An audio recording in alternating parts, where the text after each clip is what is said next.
Rullelister, det kan være smart, hvis man laver et skema, hvor man har nogle forskellige fag, som er faste hver gang. Så man skal gå ind og skrive dem hele tiden, så kan man bare vælge dem på de dage, hvor de hører til.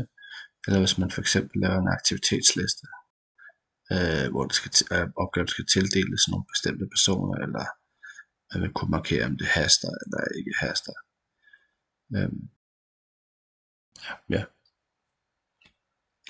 Måden at gøre det på, det er at oprette et helt nyt ark her.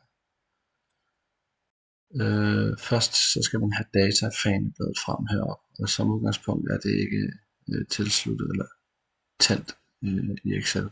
Så hvis man højreklikker et givet sted heroppe og trykker tilpas båndet, så går man herover og finder data, og så skal man sætte flueben i den.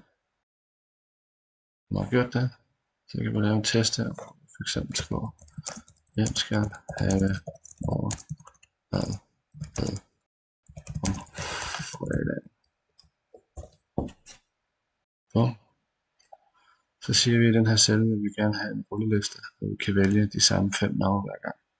Så går vi herned og laver et nyt ark. Vi kan bare kalde data. Så skriver vi 5 navne heroppe. Mia, Bette, Mads, Morten, Mikkel. Så markerer de 5 navne og trykker Ctrl T. Så gør vi det til en tabel. Og så går vi tilbage i arket her. Og så markerer vi den celle, hvor vi gerne vil have rullelisten. Så går vi op i data. Så vælger vi her data validering. Trykker her. Data validering. Så skal vi tillade en liste. Og vi trykker på kilde.